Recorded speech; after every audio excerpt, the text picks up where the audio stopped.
A cloud of suspicion surrounds the deaths of Oscar-winning actor Gan Hackman and his wife, whose bodies were found in their Santa Fe home.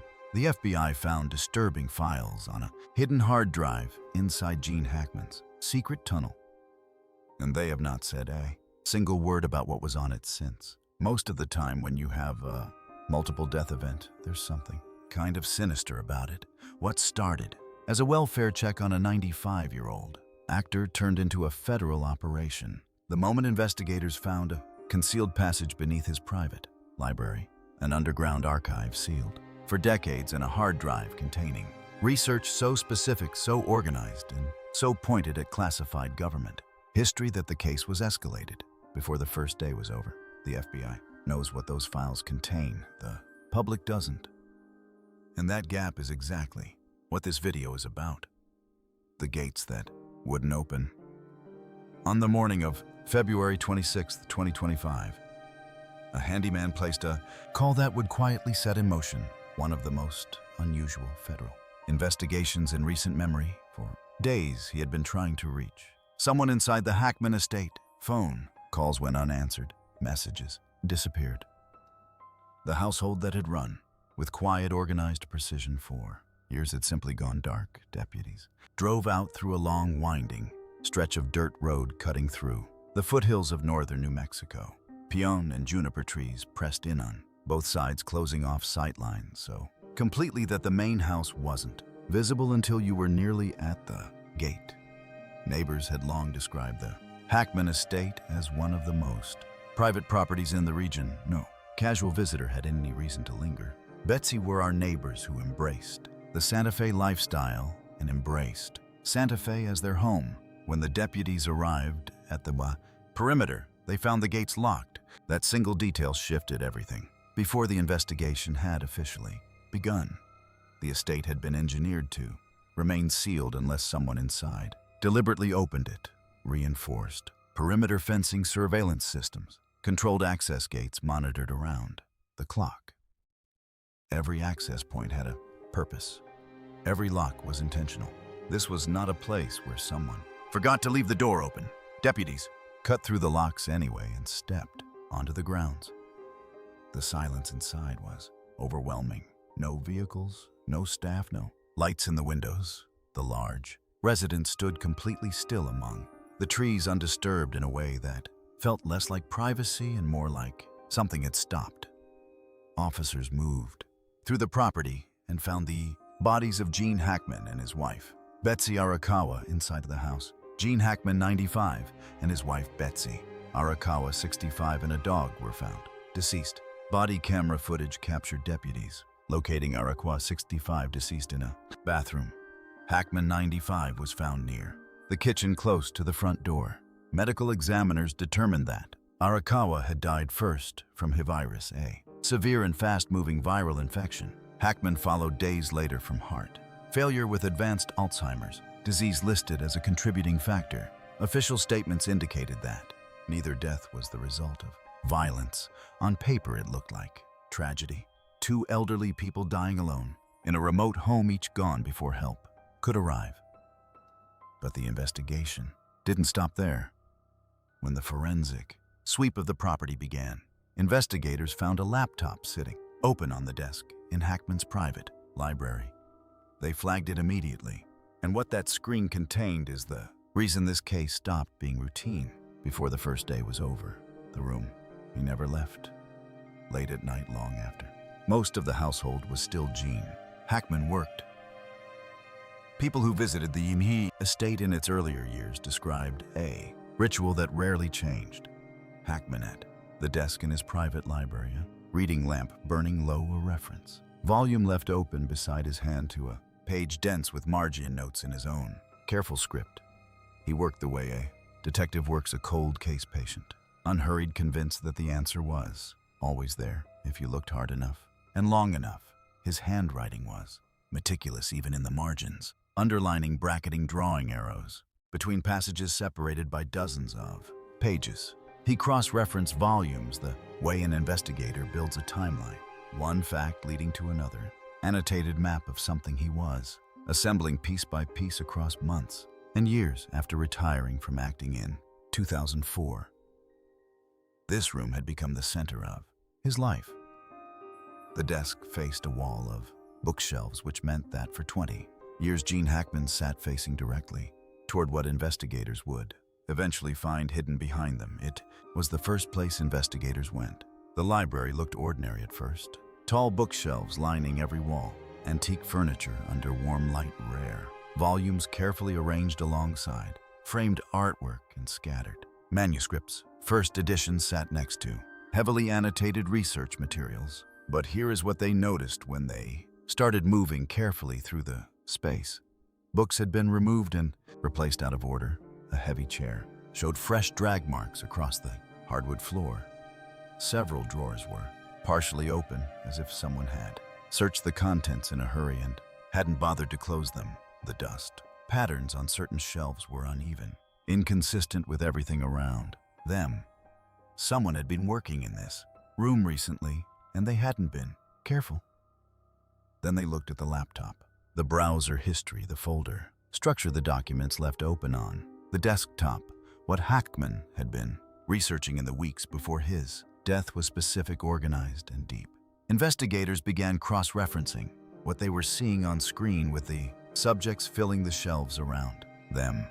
Cold War construction underground, installations in northern New Mexico, classified federal programs from the mid-20th century. This didn't look like background material for a novel. It looked like someone trying to confirm something they had already found. That's when one of the agents noticed the wall behind a section of bookshelves. The wooden paneling didn't sit flush with the surrounding frame, a small inconsistency, the kind of thing you'd walk past 1,000 times without registering, but once you saw it, you couldn't unsee it. A closer look revealed a concealed mechanical trigger built directly into the wooden frame. Small activation point hidden behind a row of books at exactly the height of a seated man's hand. Nobody moved. If you're not subscribed yet, do it now, because what they found at the bottom of those stairs changes everything about what Gene Hackman was doing in that house. What the tunnel remembered when investigators activated the trigger. A section of the wall shifted inward with precise mechanical smoothness. A hidden panel opened quietly into darkness. Behind it was a narrow stone staircase descending into the earth. The staircase dropped deeper with every step. The air changed fast, cooler, heavier, carrying the faint metallic smell of rust and the kind of damp that only builds in stone that hasn't seen daylight in decades. Flashlight beams swept across rough surfaces. One agent put his hand against the wall and pulled it back, slowly, without saying anything. Here is the thing about this tunnel. It didn't look like one thing. It looked like several different projects built on top of each other across different generations. The upper sections showed deliberate modernization. Concrete supports, steel braces, electrical conduit lines partially embedded into the walls, as if someone had started running power into the passage and then stopped halfway through. But deeper in, the material changed completely. The lower stonework was hand-cut, traditional chisel marks, not machinery. Uneven joints between stone blocks, the kind of irregular craftsmanship associated with early 20th century excavation, rather than anything built after World War II. Engineers who later examined photographs of the structure concluded that the lower sections were likely built decades before the house above them, possibly as early as the first quarter of the 1900s. Late that land, the tunnel beneath Gene Hackman's library, may have already existed when he moved in. Someone else built it. Someone else reinforced it. Someone else concealed the entrance inside the walls of what would eventually become his private study. Ask yourself, what kind of person builds a hidden tunnel beneath a property and then engineers the entrance behind a bookshelf trigger at a seated man's hand height? That isn't a coincidence of architecture. That is a decision. The geology of northern New Mexico made tunneling manageable. Volcanic rock sandstone compacted earth. In the late 1800s and early 1900s, subterranean chambers were regularly built beneath homes and ranch properties for storage and shelter. Some were reinforced and buried under expanding properties. Some simply disappeared from memory as ownership changed hands. But the lower sections of this tunnel didn't look like a food cellar or a storm shelter. They looked like the beginning of something built for a different purpose entirely. And the staircase didn't end at a dead wall. It ended in a room. The underground archive. The chamber at the base of the tunnel looked less like storage and more like a place where information had been deliberately buried. Old wooden crates lined the walls from floor to ceiling. Some had collapsed under their own weight, spilling their contents across the stone floor in piles that had accumulated their own layer of dust. Others remained sealed lids warped with age, but still intact. The room had the quality of a place organized once, with real purpose and precision, then sealed off and forgotten. Inside the crates, investigators found documents, photographs, and metal instruments spanning what appeared to be multiple decades. Several photographs dated to the early 20th century. Groups of men gathered around tables covered in maps and technical drawings. Dark suits and heavy coats placing the meeting somewhere in the 1920s and 1930s. In several images, the men weren't posing. They were working heads bent over what appeared to be architectural layouts or engineering schematics, one figure pointing to a specific section of a drawing while the others watched. One photograph carried a handwritten date in the corner, 1937. Nobody in that photograph has been publicly identified. The documents were harder to read and more unsettling. Many were written in fading ink on paper gone brittle with age. Others were carbon copies from government-issued typewriters. Several pages contained coded notations alongside partial lists of names. Names that didn't appear in any accessible public record. Some pages had been partially burned, edges charred and fragile, as if someone had once tried to destroy the contents of this room and abandoned the effort before the job was finished. Whatever they were trying to erase, they never completed it. Scattered among the papers were metal instruments, drafting compasses, measuring tools. Small mechanical components resembling parts from early government surveying equipment. The kind carried by federal engineers documenting classified infrastructure across New Mexico during periods of rapid underground construction. Here is what stopped investigators cold. Among the documents, several pages were written in what appeared to be a personal short Arthur notation. Not a standard government cipher, something closer to a private code. A system of abbreviated symbols and partial words that would be meaningless to anyone not trained to read it.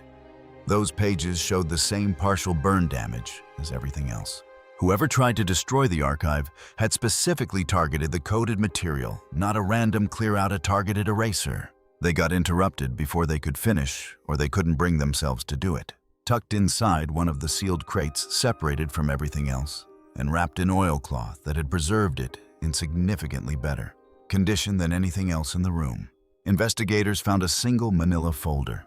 Its contents have not been publicly disclosed. What has been confirmed is that the folder was removed from the property separately from all other materials and transported directly to a federal facility for examination. That folder is one of the things the FBI has not discussed publicly since. At the far end of the chamber, embedded directly into the stone wall, was an iron door, and it had been locked from the wrong side. The door locked from inside. The iron door did not belong to the same era as the tunnel around it. Its steel construction matched reinforced vault doors installed in secure government facilities during the mid-10th century. Thick metal plating, large riveted hinges anchored directly into the surrounding stone with industrial permanence. Even after years in a damp, low-oxygen environment, the door was structurally intact, built with a level of durability that had no business being in a private residential property. Here is the detail that stopped the room. The locking mechanism faced outward toward the chamber investigators were standing in. The door had been secured from the other side. Whoever locked it wasn't in the room they were standing in. They were inside whatever existed beyond the door. In a space no one on that team had yet seen, in a space that, as of this recording, authorities have never publicly confirmed or described. Nobody spoke. The steel surface carried faint machining marks. Industrial fabrication, not handcraft. Its thickness and reinforcement pattern matched vault doors used in mid-century secure installations, designed to protect classified archives from both forced entry and environmental damage. The hinges were mounted on the interior side, a feature found almost exclusively in bunker construction, where doors are built to withstand outward pressure. Along the edges of the frame, investigators found traces of heavy rubber sealing material, the kind used in airtight environments. Someone built this door to protect whatever was on the other side, and whoever locked it last was standing inside when they did. Now hold that image, because sitting directly above that iron door one floor up, through a concealed mechanical passage up a stone staircase that no one outside this investigation knew existed, was a laptop on a desk. Open files organized, research pointing straight down to this room, and a hidden hard drive carrying materials disturbing enough to escalate a natural death inquiry into a federal operation. The FBI found what was on that drive. They have not said a single word about it since. The shadow of Los Alamos. There is something you need to understand about where this estate sits. Less than an hour's drive from the Hackman property is Los Alamos. In the early 1940s, the United States government transformed that remote mountain region into the operational center of the Manhattan Project. Scientists and engineers arrived under total secrecy. Roads were removed from public maps. The area was placed under the most intense security apparatus in American history. What happened in those mountains was designed never to be discussed. After the war, the secrecy didn't lift. It evolved. Throughout the Cold War, northern New Mexico became home to classified laboratories, research facilities, and underground installations. Los Alamos National Laboratory expanded steadily, conducting work in weapons engineering and national security programs that stayed classified for decades. Subterranean construction took place across the region. Reinforced bunkers, underground laboratories, protected storage areas carved directly into the mesa rock. Some were dismantled, some were sealed. Some faded from documentation entirely as programs changed and classification layers accumulated. Now ask the question investigators have never publicly addressed. What if the tunnel beneath the Hackman estate wasn't built as a private construction project? What if it was originally built during the years when northern New Mexico was the most classified piece of real estate on the planet? It would explain why the oldest tunnel sections look like a secure government installation rather than a residential basement. It would explain the vault door built to mid-century federal specifications.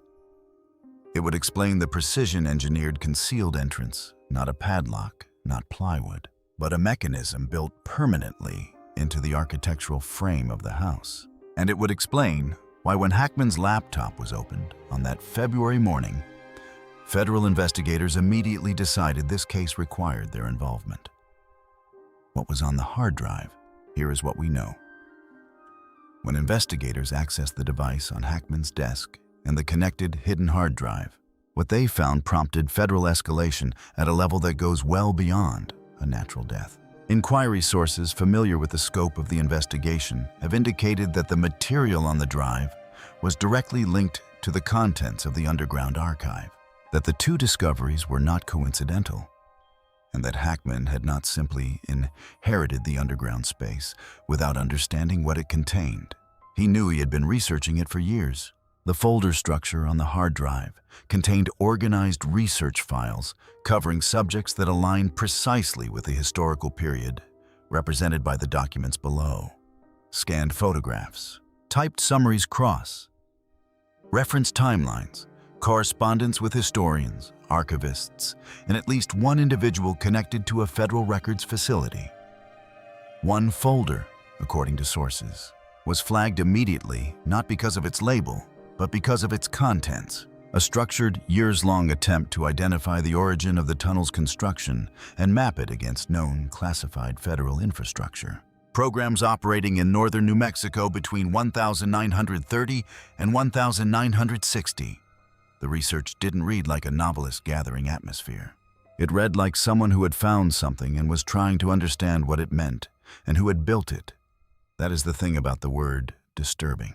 It isn't describing photographs or confessions or classified documents in isolation. It describes what happens when a pattern becomes clear. When the pieces of a years-long private investigation, conducted alone in a locked room above a hidden tunnel point towards something the federal government has spent decades ensuring no one would find. The research didn't just reference classified programs. It named them. It mapped them geographically against the property. It pointed at a specific construction window.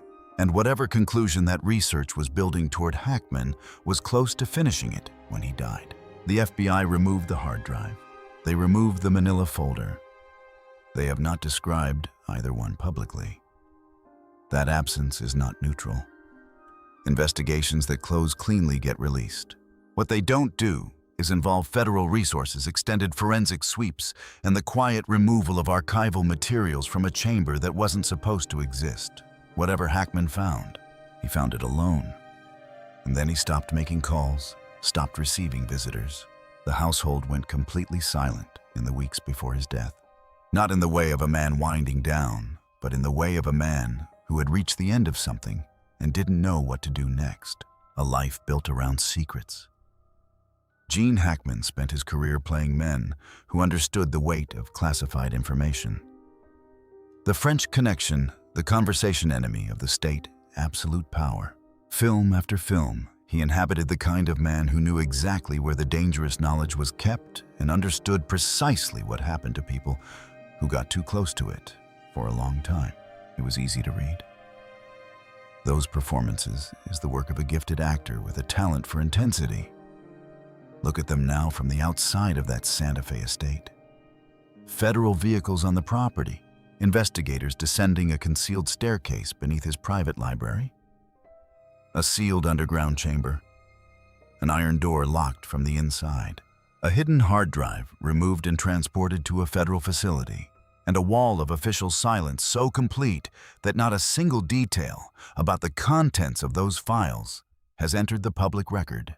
The people who worked alongside Hackman on his historical fiction described a man who spent months chasing primary sources, who contacted archivists with the persistence of an investigative journalist who refused to accept secondary accounts when original documentation might exist.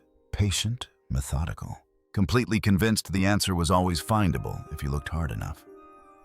Now look at the property he lived in for 20 years, a remote estate outside Santa Fe. Reinforced perimeter fencing, a library stacked with annotated volumes on Cold War infrastructure, classified government programs, and the underground construction history of northern New Mexico, margins covered in his handwriting, reference pages flagged and cross-indexed. A concealed mechanical passage behind a bookshelf trigger at a seated man's hand height. An underground archive with century-old documents, partially burned coded records, and a sealed folder removed by federal agents. A laptop and hidden hard drive containing enough material to turn a welfare check into a federal operation. That is not a retirement. That is a project. None of this confirms that Hackman was involved in anything illegal. But the estate he built his final years around was not the quiet retreat from public life it appeared to be from the road.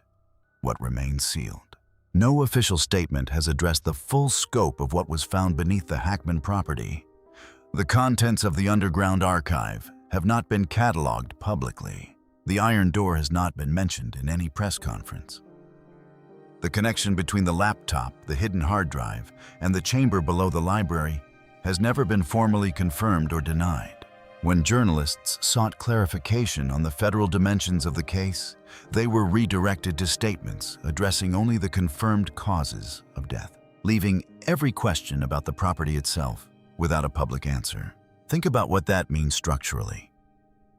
When law enforcement agencies confirm that a case is closed, they release findings. They explain what they found and why it didn't require further investigation. The absence of that explanation isn't a bureaucratic delay. It's a decision. Someone decided that the contents of that hard drive, that manila folder, and that archive were not going to be discussed. That decision was made at a level above the local inquiry, and it is held. That silence is its own kind of information. The tunnel beneath that library was built by someone reinforced by someone else, and hidden inside the walls of a house by someone after that. Preserved through decades of ownership.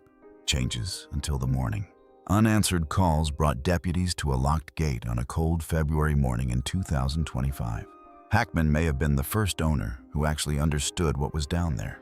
Whether he found the passage and spent 20 years working backward from what it contained, or built his entire Santa Fe life specifically around the project of investigating it, no one outside the investigation can say with certainty.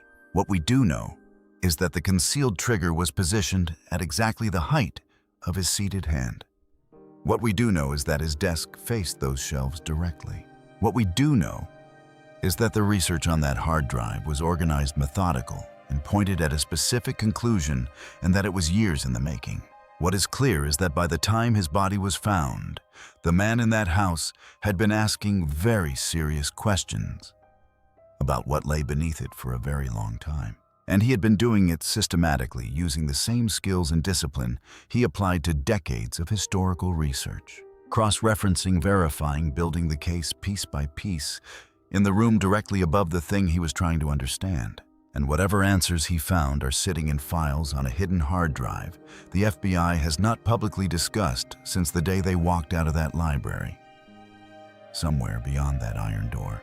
Locked from the inside, built to government vault specifications, sealed inside a chamber beneath a dead man's private study. There is a room no one has described publicly, a space that has been waiting longer than Hackman was alive to be opened. And whatever it contains, the federal government has had it for months now and has said nothing. The iron door, the hard drive, the silence. That's not a cold case. That's a lid being kept on something. Subscribe now, because when this story breaks, and it will break, you need to be here when it does.